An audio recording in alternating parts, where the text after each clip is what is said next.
Welcome everyone to Raise the Roof. Today is part 4 in our 6-part series through James Sire's classic book, The Universe Next Door, a Basic Worldview Catalog. This episode features a conversation with my friend Monique Duson on Pantheistic Monism and Spiritualism. But before we dive in, don't forget to follow and rate the show on your favorite podcasting service. And remember, if you want to participate with me in a subscribers-only question and answer, you can sign up through my website, morethancake.org. Now, before we even get into what Eastern Pantheistic Monism is, I would like us to really define what pantheism is and what monism is, and then we can look at what Eastern Pantheistic Monism is. All is God, God is all, that kind of concept, right? God is the universe is God, the tree is God, the desk is God, you are God, I am God. Some sort of God is in everything. It can be a consciousness, though, right? It doesn't have to have personhood. So we don't give God a name, but just the awareness of the universe and its existence. It has its own self-awareness to create. That is pantheism. All is God, God is all. Yes, that's what I was hoping we would get to, the fact that God is in all and that all is in God and that God is in the tree and that God can also be in the chair, but then I am also, like God is in me and, all of that, and that it is very impersonal. And so we'll continue that way of thought and well, how can I know God or how can I know anything as we talk about Eastern pantheistic monism. So, but how would you define monism? So the idea of monism or monism, however you want to say it, doesn't really matter. It's from the Latin here we got mono, one, right? Singular. So like polytheism, many gods. Monism is talking about the nature of that reality. It's not about the God stuff, but the nature of the actual reality. It's one thing. There is only one thing. There's one substance. Everything is a part of that one substance.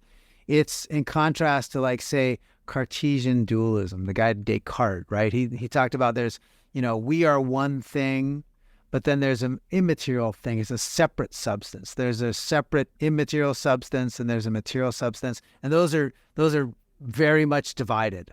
But for monism, it's saying there's one substance, there's one essence to all of reality and all things. Even though they appear differently, they're really that same thing. So then let's talk about now in understanding pantheism and understanding monism. How does this, when brought together, show up in Eastern pantheistic monism? It's a different approach to understanding the questions of life, those worldview questions, origin, meaning, morality, destiny, right? But it's not answering them through enlightenment logic. It's not saying the rules of logic apply and I can reason my way into discovering, stuff about through science or other methods like that to discover something true about my world. They have a more spiritualized, I don't want to say emotional because that maybe sounds like a negative, but it's more of a spiritualized approach to discovering a reality. And sometimes logic doesn't help at all. Logic is actually the enemy. Trying to make sense of things is the opposite of what you have to do. You have to try to discover truth is in the nonsensical things of life. So, and that's literally where you see examples in the book he talks about. So when you think Eastern, it's the opposite approach of rationalism, the opposite approach of enlightenment. So that's the Eastern. Pantheism, again, God is all is God. So a non-rational approach to discovering the essence of God, and God is in all, and God is of all. And then monism is all ultimately one thing, all ultimately one reality. We just have different perceptions of that reality. Some of those are illusory, they're false perceptions, but there is a right perception that we have to get to that one reality. So in a sentence, how would you summarize Eastern pantheistic monism? I guess if I had to, again, this is a big broad brush. You'll find this in the book. There's so many things that he's trying to encompass into this. But I would say a non-rational approach to discovering the one reality. I think that's good because as we see it throughout the chapter, it questions the reality all the time. There's always a question of the real. How do you know the real? Is there a way to understanding prime reality? What is knowledge? How do we access knowledge and things like that? Yeah. And so in looking at this worldview, and especially in looking at it in light of our Christian understanding of God and God being, triune and God is a distinct being, in Eastern pantheistic monotheism, or not monotheism, monism, the idea of God is very, one, impersonal, but two, it almost, to me, help me understand, I might be wrong, it seems subjective, but not subjective. Like, it's whatever I encounter, God is there, God is in that. But then if I encounter something and I don't believe that God is in it, then it would, in essence, be a part of my imagination or an illusion. It essentially doesn't exist because God must exist in everything. Yeah. So that's where, again, and I think he does a good job, Sire does a good job of trying to explore these, but recognize, man, these are difficult things to wrap around your head because it's so different than the way we view the world as Westerners. Whether we like it or not, we all have this sort of Enlightenment influence, the way we look at reason and rationality, existence, the universe, the natural world, the spiritual world. We all have this framework for that. And it's such a different approach. And so that's why he ends up emphasizing more the sort of, how did these Eastern pantheistic monism, how did that get syncretized into the West? That's where he spends a lot of time of how it gets adopted and used in the West. So like there's a lot of people that would say, oh, I'm a Buddhist, like Western Hollywood people, like, oh, I'm a Buddhist. But, their Buddhism is not the same as like if they grew up in a Buddhist country in, East Asia somewhere. It's sort of the Hollywood version of Buddhism. So we sort of distort these things and take the pieces and the parts that we like and don't like. But at the same time, that's allowed because there are many paths to discover our identity as God. So this becomes, I think, an important pathway of understanding the difference between like when we get to New Age sort of mysticism and the Eastern sort of pantheism, is that the sort of pantheistic idea is it begins with this ontological metaphysical assumption that there is some sort of God consciousness, this impersonal God, if you will, being. It doesn't have to use the label God, just the God reality, this something exists. And that existence preceded our existence.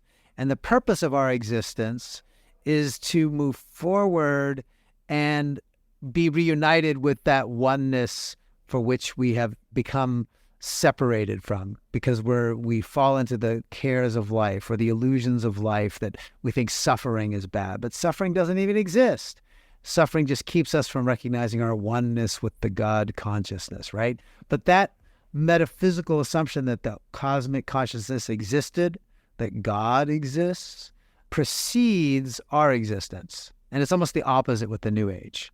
And we'll get to that a little bit, where it begins with us and then we become that God. We create that God existence. And that's kind of one of those big differences. So then in pantheistic monism, what is the prime reality? If God is in everything, what then becomes the source of reality, or what is really real? The view that I think is most relevant to us in our American context, I'll give that view. Let's put it that way. Mm-hmm. The cosmic consciousness, who we could call God, or the Jesus, cosmic Jesus, or we could just call Buddha, we could label it anything you want. You could say Gaia, Mother Earth. That cosmic thing has always existed and will always continue to exist. Our material reality, we're living it, but it's not real. It's an illusion. I think the Matrix might be the better, like kind of a crossover example. You live in this computer-generated reality. Neo discovers that like, oh, the computer's making up my self-perception, my reality. But when I break out of that, I realize, well, I still exist, but in a different reality than I once understood it, right? He then struggles. It's not this perfect beauty. And it's almost the opposite for Eastern, pantheistic monism, where our reality is the bad one that we think is real. But if we can break out of our matrix, we'll realize that there is no such thing as suffering. There is no such thing as even me. I don't exist. My existence is an illusion. The sense of I doesn't exist. When I become enlightened, when I reach that state of nirvana, perfection, understanding, then I realize I'm just a part of the God consciousness of reality. And then I cease to exist as a person, because there is no personhood. There's existence. The other analogy real quick, sci-fi movies do this all the time. I used to like Stargate, the TV series, not the movie, the Stargate SG-1. There was always these people that they would reach this certain stage and they would become enlightened and they'd transcend their human physical being and they become these pure energy beings. Star Trek does a lot with energy beings. Beings exist as pure energy. Other dimensional beings, they talked about in sense of alternate dimensions of reality. That's how we've kind of westernized that concept. So when you see those things happen in Star Trek or Stargate, SG-1, that kind of thing, the transcending or the existing in alternate dimensional realities, that's our Western version of that pantheistic monism. So if nothing really is truly real, like in its core and essence, and that all things, it seems like converge. I think even Sire says this, that there is like this ultimate unity between all things. What then is knowledge, and how can I access knowledge? Yeah, so from this particular perspective, knowledge is the recognition that we have no knowledge. So knowledge is the absence of knowledge, in a sense. It's like you get these phrases like, what is the sound of one hand clapping? It's these, guru guys sitting there in the robe thingy, they phrase things in a way that it's impossible to understand because there is no understanding. And that's the beginning of wisdom, that you can't understand. So when you say, oh, I'm suffering, you have to say, no, you have to realize there is no concept of suffering. So we don't have to end suffering or stop suffering because suffering doesn't exist. So when you say, I'm going to go feed the homeless person because they suffer on the streets, they'd say, you're buying into the illusion. That's what's keeping you from converging with the ultimate consciousness of reality, the ultimate God reality that exists. Those illusions of the life that is there in front of you is the barrier. You think you have knowledge, but until you recognize you have no knowledge, that's the only way you gain knowledge, is to deny there is such a thing as knowledge. I mean, that's ultimately kind of the messy ideas that we're dealing with. Yeah. Sire actually writes, I think on page 145, that human beings in their essence are beyond knowledge. And so it's, when we get to that place that you're talking about, maybe this transcendental place, or, this way out there place, when we are really unified with everything else, we understand that we are actually beyond knowledge. He also talks about Eastern pantheistic monism as not actually having doctrine. It's a non-doctrinal. Yeah. Because you really can't understand truth, because there really is no true reality. And so if there's no true reality, how do we bring together truth, especially when humans in their prime existence are beyond knowledge? Yeah. And that kind of, your comment there gets to Elaine's question, are there sort of religious set of texts or whatever? And the answer would be no. You could, to some degree, say, well, all religious texts can point us to this thing, but all religious texts at the same time would divert us from discovering our true reality. So at the same time, they help us, and at the same time, they hurt us. They are both and. They are a distraction, and they are a help. It's like you get these things where, well, what does that mean? Well, you discover the meaning. So it becomes very much centered on the subjective perceptions of how I view life, what I view reality to be. There is no unifying statement or confessional, except that the belief that someday we will become one with each other. And so discovering my oneness with you, Monique, is going to help me discover that I don't, my personhood that I have as me is actually the barrier to discovering my oneness. But even saying there is a person called Monique is a barrier because you don't exist. That's an illusion. That's the thing that sidetracks me. So why would it matter if you've written some religious text? Because all those things are distracting us from discovering that they're all hindrances to this thing that I'm trying to become, which is one with the cosmic God. Again, you talk a little bit about death in history, because the way that I think about it, and this is probably because of my more Western mind, But I'm wondering, how do they think about history and how do they think about death? Is death the point where we reach that ultimate reality? And then what do they do with history? Well, history really has no inherent meaning. The meaning is what we give to it. So when we look at something that happened in the past, trying to give it meaning is probably a distraction for most people. Trying to impute meaning to that. We get into this very confused part about the moral side too that I have to address here. So, ultimately it's saying there is no right or wrong. It's like this Taoist approach. They're the yin and the yang. There's good and bad, but in the truth, they're both the same. There's neither moral evil. There's no moral good. There just is what is. And those are all distractions from this future thing. So I say that part because, well, what happens when we die? Well, some might say there's a reincarnation. There is not a linear approach to history. It's not a beginning and an end. There's just a cycle of birth and death, rebirth. We live through the cycle until we reach enlightenment. So the idea of this is like if you've done bad stuff in your past, you come back as you're reincarnated in the hierarchy of things as a lower thing. So don't kill a bug because that might be cousin Jimmy who came back as a bug because he was really mean. But cousin Jimmy gonna be on the bottom of my shoe. Yeah. Yeah. But if there's no good or bad, what is he paying the price for? It's sort of nonsensical. But then if you try to point that out, we're saying, well, then you're trying to apply logic and Western thinking. You're just not understanding what it takes. And that's your barrier to understanding, is that you're trying to be reasonable about it. Okay. So stop trying to figure it out, Monique. That's it. That's the problem. And no one can actually tell you how you can get out of the cycle the right way, because truly there is no right and wrong. Exactly.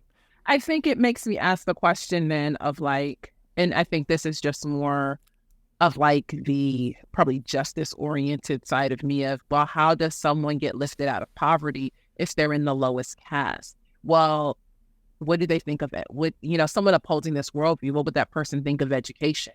Those in the upper caste can be educated, but those in the lower caste can't be educated. And so, but why would you be educated anyway when truly there is no right and wrong, truly even understanding all of the principles or tenets of certain frameworks, medicine or sociology or, whatever, it would be almost null and void because of the framework of the worldview itself. Yeah. And so at some point, somebody believes something different, or at least they might be participating in a not fully in alignment with what the worldview stipulates. Yeah. And you bring up, so that's where the transition happens. So remember, kind of step back to where we came from. So we had the Enlightenment, right? Reason, rationality, that's going to lead us into truth. So if we can reason our way into reality, well, that leads to nihilism, the Great Depression of ideas because there's no hope. We haven't found it. Then we get a secular existentialism, right? Where, hey, let's just value humanity. Let's put humanity at the center. That's still not helping. So some people reach out to the East, say maybe that will be the solution. But that almost is saying putting man at the center is still the wrong thing because man doesn't even exist. Humanity, you don't exist. I don't exist. That is very distasteful to the Western mindset, especially influenced by the Enlightenment, because of the issues like you say, justice or right and wrong. So somebody could tell me that if I see somebody out there kicking puppies, that's not bad, right? Oh, well, it's just the puppy doesn't exist. It's an illusion. But yet when I hear my little puppy yelp or I see the suffering, I say, yeah, you might be telling me that, but that's bad, right? I see some woman being attacked. I say, well, you can tell me she doesn't exist, but I hear her screams. That doesn't satisfy. So I think that's what then pushed others more towards a westernized view of Eastern mysticism, that Eastern pantheism, towards the New Age sort of concept where we could sort of pull in naturalistic ideas of that we are real. The material world isn't an illusion. It's real, but it's still going to push us towards this singularity, towards this oneness of existence. So we like that idea because we don't need God, especially the Christian God, for that future hope. But we can also say, well, reality is still real. The material world still has meaning for us. So now I can be spiritual and sort of towards the oneness of Eastern pantheistic monism. I can still strive for that, but I don't have to deny my experience. So I think that's a great way to move right into the New Age spirituality without religion. What in the world? Because my first question wanted to be, well, is there a New Age spirituality with religion? But before we even go down that path, what is New Age spirituality without religion? When he says religion, he's saying there's not without the structure of any systemic approach to, oh, I go to Sunday worship and I sing this song. There's no ritual. There's no set expectation of the way you do it. You just commune with nature. You are your own ritual. You set the standard. So by religion, I think he means the structured ways we try to say, oh, if I go and pray, then I and I say my amens, and I do Catholic, for our fathers, say 3 Hail Marys, for acts of contritions, you've got forgiveness, right? There's none of that structure to it. So it's unstructured. It's not organized. That's what he's, I think, referring to by using that. So New Age, we want the spiritual. We want the sense that there is something that transcends the pure nuts and bolts of nature, the atoms and the quarks and the neurons. That stuff is real, but there has to be something beyond that. There's this belief that there must be a spiritual reality outside of that tells us our future has meaning, right? We're trying to escape nihilism still, trying to get out of nihilism. We're keeping man at the center, which existentialism does, right? So we're still humans are the center, but that centering doesn't have hope. What's the end? Well, now I'm going to try to say that I can have this spiritual reality does exist. We can become God. God is all is God, but we humans are the ones who create that God. So this is the way to think about it this way, the meshing between the New Age and the Eastern. So remember one of the core commitments of sort of Darwinian naturalism, human evolution, right? We evolved from these lower forms of life. We evolved into this higher form of life, so there's hierarchy of life. Now we're going to take that concept of evolution and extend it to our spiritual reality. We can evolve into higher beings. We can become the beings that we imagine we can become. We can cooperate with nature. And matter of fact, we can control nature and become the greater humanity that doesn't yet exist, but we'll create the humanity. And eventually we'll keep creating humanity, recreating humanity. Eventually we'll be post-human, and that post-human existence ends in some sort of spiritual singularity or godness or God consciousness, cosmic consciousness. That's a lot. I'm trying to still piece it together in my head. So if we can evolve, are we evolving in this New Age spirituality? Are we evolving to be like God? Are we evolving into being our own God? What is the thought about God? So remember, the Pantheistic Monism begins with the ontological assumption that God consciousness exists, right? God, the universe, all that exists has always existed. Our task is to become part of that God reality. So we put off the illusion of my material world, and I discover that I'm a part of this oneness that has always existed and will continue to exist. I have no person identity.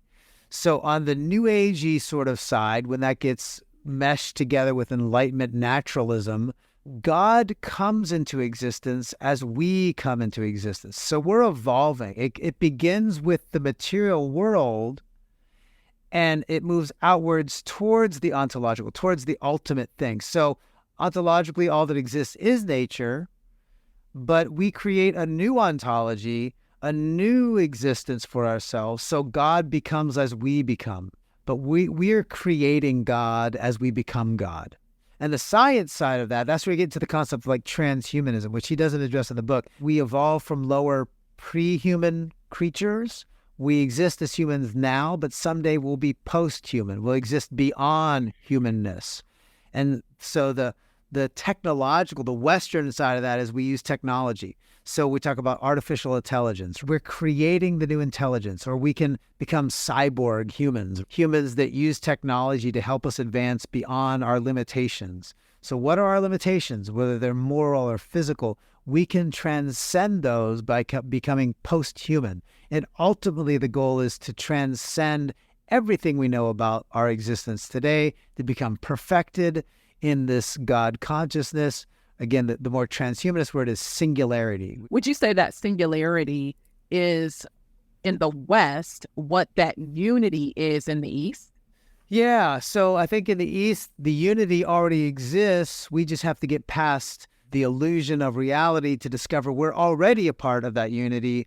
For in the West, we have to create that unity. We have to become the unity that is the ultimate goal of who we are. So it sort of reverses the process in a sense. In looking at the fact that we are working toward that unity, my initial assumption is that there must be steps to get us to that unity, but those steps would presuppose knowledge or would impose the idea that we must have some kind of either prime reality or some kind of knowledge, some way of understanding knowledge in order to get there, where I know in the East that wouldn't be the case.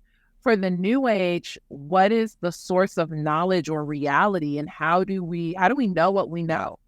Yeah, no, they would say that there is knowledge about stuff, and knowledge can help us gain and achieve this sort of cosmic consciousness or singularity. And I'll use those two words just for the sake of sort of maybe simplicity to get those two strains. So one group, knowledge comes from our experience. We have like the sympathetic animal persona. My spirit animal guides me into knowledge. You know, it could be some Gaia, Earth itself, Gaia, which is an old Roman name for Earth, but it could be other names, right? Where the Earth guides me. So when I see nature under attack through global climate change, I know that nature is calling out to me. Mother Earth is speaking to me. She's suffering and I need to help her. So I have knowledge of the suffering of the earth through pollution, and I need to do what's right for the sake of the earth. The other side is more technology-based.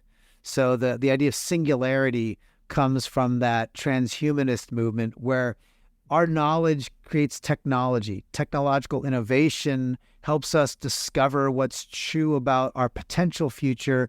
And the more we integrate our lives into technology, the more we have hope of transcending our human limitations and becoming the singularity that we desire. And we can spiritualize that too. There's tons of people that have talked about that put a Christian veneer. There are Christian transhumanists. Christian transhumanists, to me, doesn't seem right. I mean... Someday we can do a whole show on transhumanism. I've written quite a bit about it as part of some of my PhD stuff. It's really important because Christians buy into this stuff and it really distorts our view of God, of humanity. It does play into the concepts of race because it ties into the historic things of eugenics, which we have done shows on years ago at this point. That eugenics ties into transhumanist movement quite directly. Even though most would deny it today, they still have the principles of it. So it's very dangerous. But it flows from this new age sort of syncretism with enlightenment, spirituality, the search for oneness, that we're becoming what we want to become, and we can lead that charge through technology. So then what is their end? Like, what is death for them? Is it that you come back, kind of like with some forms of pantheistic monism, that you'll, don't be Cousin Billy climbing on the wall? Or is it that there is truly a heaven and a hell? Yeah, I think almost everybody would reject heaven and hell for sure. But what that other answer is probably very much different. This is why when I said at the beginning, we're giving you hints and insights, like we're laying down the breadcrumbs, but you're going to have to ask somebody, what do you believe that leads? I mean, that's the only way I know, because it's such a fractured worldview, if you will, right? It's such a fractured thing. The worldview itself says everybody creates their own reality. Everybody creates their own truth. My truth is the only truth. It's very relativistic in that sense. And so there is no one answer. That's the answer.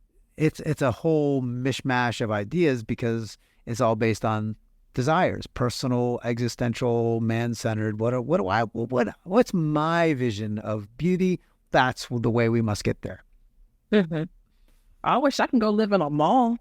Let me that's my ultimate reality end. Okay, so there were a couple things that you said that made me think of what we're seeing in culture today. And the first one was my spirit animal. And it made me think of furries and this whole movement of non-human beings. Yeah. And that I might be part of a non-human being, otherkin, or, think Therians and things like that. And so is that part of that? Absolutely. Like, that, do we? Yeah. Okay, so that's like, this is all connected. Think about this. You have to, I'll paint a real quick picture of how this goes.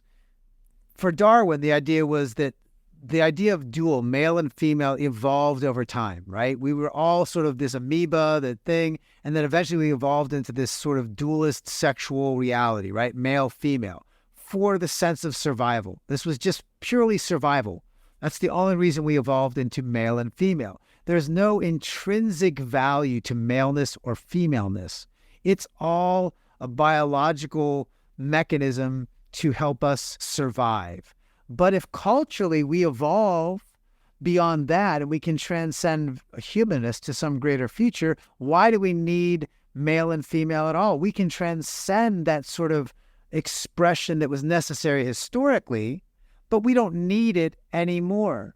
So on the path to achieving our cosmic consciousness or our singularity, we do away with the physical need for the binary of male and female.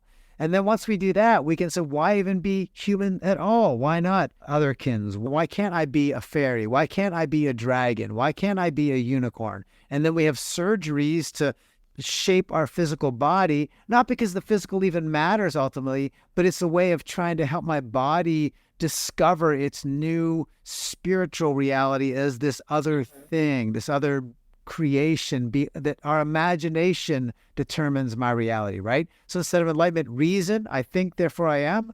Now it's, I dream, therefore I am. That's what shapes our reality. And so, yes, the transgender, the trans species, the transracial, all of these are beginning with, hey, this is our reality now, but I can dream, I can imagine a different reality. That's what we must transcend to. And if I need technology to help me through surgeries, or if I need computers, that's fine. Or if it's just by worshiping trees, I can transcend it just in my mind, and that's all that it takes. The other thing that you said was kind of like the implications of morality, and how in this whole spiritual new age, we're looking at things like my truth, which is really, this idea of the lack of objective truth and this whole focus on my truth. The world will be as I see it, what is real to me. And I think that that's something that we see as we wrap up, but something that as we see in so many conversations, when I think about sex and or gender and, that whole conversation of my truth, this is my truth. Or when we think about the conversation of race, and the my truth in there shows up as microaggressions. It's my truth. Like, I'm the one who understands. I'm the only one who can understand racism, because it's my truth of race and racism. And so one of the reasons why I bring those two things up is because we are wanting you to be able to connect how these worldviews really have implications today. They show up today. No one's walking around saying, well, I'm an Eastern pantheistic bonus. No one's saying that. Yeah. And no one's definitely going to say, well, they might say, I think there's more openness now to be like, well, I'm in New Age, and things like that. But no one is really, for the most part, going to rush up to you and tell you, this is my spiritual title, but they will tell you how that works out for them, how their worldview works out. I was just on a plane a couple of days ago, and I overheard a conversation between two complete strangers, where one man was telling the other man all about why he thinks humans are fundamentally good. And because humans are fundamentally good, we should impose socialism, because humans are fundamentally good. And so socialism is the only answer. Yeah. Yeah. I think you're spot on. Yes. Everything you said is spot on. As I was reading through what Sire does, especially when I got to his chapter on New Age, And I thought, man, this chapter is a hot mess. And it's not because of Sire. That's not a critique of his writing. It's a critique of New Age. It's just all, again, that word I introduced week one, squishy, right? It's just messy. The whole thing is a mess because, and it's the nature of these sort of views, even if they don't constitute full worldviews, they're just these approaches to life that are so subjective. It's the nature of what they're built into. And so I'm thinking, how does somebody use this? Like, what's the point of all this stuff that we're having these conversations? And so I just want to encourage people that we're having these dialogues, and it's not like you're going to go, it's not like a Jehovah's Witness. Like when somebody comes to your door and say, oh, I understand what a Jehovah's Witness believes, right? Because I've studied it. There's this very set of doctrinal beliefs.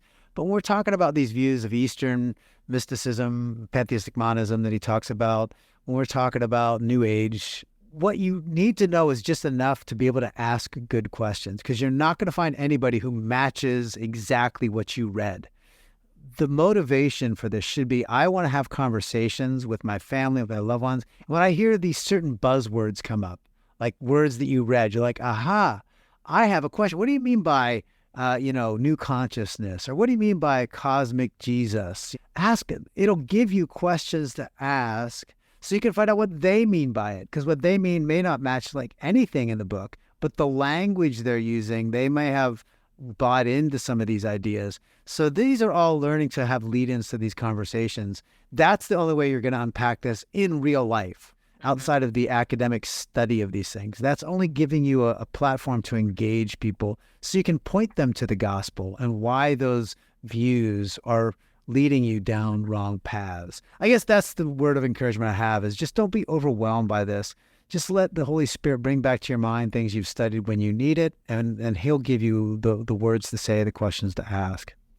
Amen and amen. And this truly, we want it to be a tool for people to be able to share the gospel, understanding what beliefs and worldviews may be out there.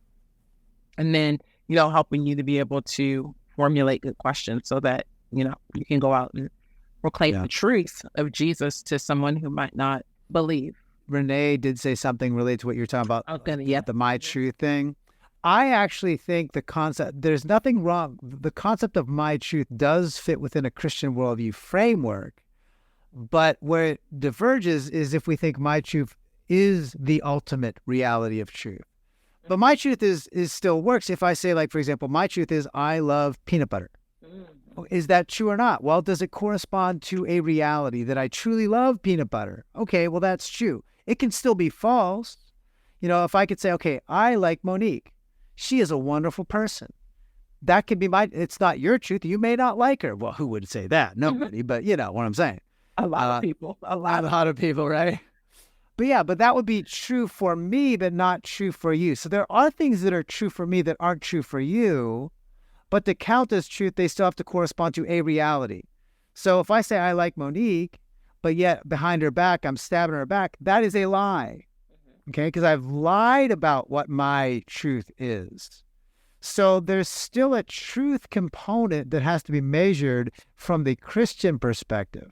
When the secular existentialist, right, or the whatever says my truth, or the total relativist, or the postmodern person says my truth, what they mean by that is, if I feel it, it is true. That defines truth.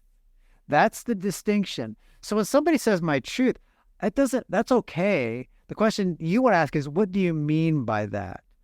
Okay, so don't automatically dismiss somebody. Matter of fact, I think this is a point of evangelistic opportunity for Christians. So if I say my truth is that racism is bad, okay, that's your truth. Should that be my truth? Can I have a truth that it's good? Oh, no. Oh, wait a second. What is your objective standard by which you're saying your truth now has to be my truth? If your truth is that you are a woman and you were born a man, but your doctors identified you now you as a man, but now you identify as a woman, and I have to call you by your pronouns, you're saying that your truth transcends you and exists somewhere out here. Okay, well, how does that work? Explain that to me. At what point does your truth have to be my truth? Because what if my truth is different than your truth? So there's an opportunity here to not dismiss the my truth concept, but to use it as a point of engagement to unpack all this craziness that we're doing with worldviews, if that makes sense. So I think there's an opportunity here that we have that we're missing sometimes.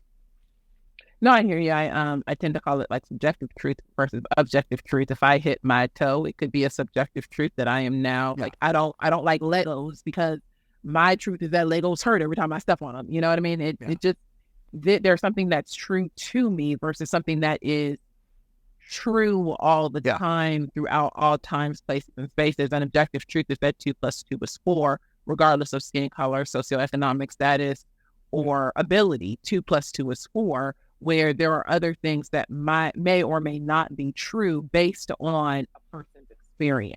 Yeah. I break down. There's 3 kinds of subjective truths. There's the my truth kind of thing. There's a synthetic truth, which is a cultural agreement truth. Like, hey, we can agree that we won't enslave people. That's a synthetic truth. Yeah. In other words, culture says that's bad. But does that make it objectively bad? Not necessarily. Then there's sort of like the sort of empirical truths that we observe through science. Those are contingent truths because they depend on nature being orderly and structured by God. But if God says, hey, we get a new world someday, the physics of the new reality won't be the same as our physics. I mean, we'll float and do cool stuff. That'd be awesome. So what's true now in terms of gravity may not be true when Christ's kingdom comes. Yeah. So it's still a subjective, it's still a contingent truth in that sense that it depends on something objective, but it all goes back to God. That's where the Christian goes with it. That's awesome. Now, when you think about the conversation of race that many in our culture are currently having, how do you think these 2 worldviews have impact, or what is the implication on race from these 2 worldviews? When I was reading through this, because I know that's our kind of go-to end question, I was reading these chapters and thinking and praying, okay, God, what do I do with these? The problem is I don't know that there's one answer, but I will say this. I'll pick on, I think for the Eastern, pantheistic monism, the answer is race doesn't exist, racism doesn't exist because we don't exist. So there's no need in that worldview to address the problem of racism because it's not a problem, because suffering is not real, right? Meditate on it, think about it. So you don't have to stop racism or oppression because why? It's not there. So that's sort of that approach. Well, for the New Age sort of side, we could take the techno side, the technology side. That historically says, well, certain humans are farther along the evolving cycle to reaching that cosmic reality of singularity. So therefore, this is the argument that's been made in the past. I'm not making, this isn't a theory. This is the way it has played out. Historically, the way it played out is, well, some humans, because they are not as advanced as others, their existence keeps the rest of us from achieving our greater hope of singularity. It was done in a racial concept in the past towards people who were poor. So we don't want to help the poor. We don't want to let the lower races of people keep us from achieving singularity. So let them die their own natural death. Let them live their own existence. Maybe we don't have to be proactive in killing them off, but we certainly don't want to be helpful, at least. Who cares? Because they're keeping us down. Well, who decides which group of people are less valuable and more valuable? Well, therein lies the problem, right? So dealing with the problem of race is a very subjective within that techno-singularity because, which humans classify as lower on the hierarchy. In all of them, I would say there's no value for the individual, certainly no value for the individual. Broadly speaking, very few would value human life because they can't even define what human life is. So how do you value something you can't define? Or in the worst case, I get to define it. And if I say you're less than human, then I get to deal with you the way I see fit. So in the end, all of it is dehumanizing. All of it would have very little positive to contribute towards the problem of race and racism.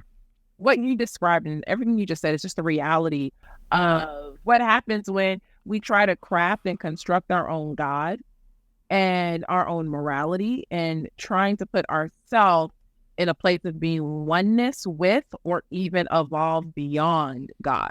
This is the problem. We mess everything up. Like, he's God for a reason and I'm not. And that's a good thing. It's a good thing that you're not, and that those watching are not, because only he truly understands what is good, true, and beautiful. He only understands justice. He has a way for us to understand the good, true, and the beautiful, and to participate in justice, and to do those things.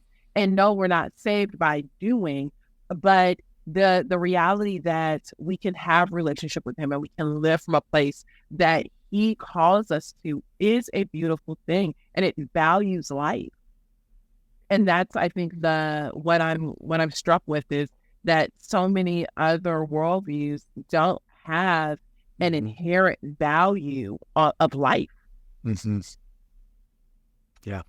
That's the road we'll have to pick up when we get to Christian theism, and in our summaries of this too, because I think that's the best apologetic road. The problem of suffering, injustice, people want to value their grandmother, their mom and dad. They do, even though their worldview says they don't. And that becomes the inroad to untangling this squishy mess, to getting them, pointing them to Jesus, because he truly is the only way to value every individual. Not as a tribe, not as a group, but as an individual. That's it for part 4 of our 6-part series on Sire's book, The Universe Next Door. You can find out more information on the book and about Monique in the show notes. And I hope you'll come back and join us for the next episode, where we raise the roof on postmodernism and Islamic theism.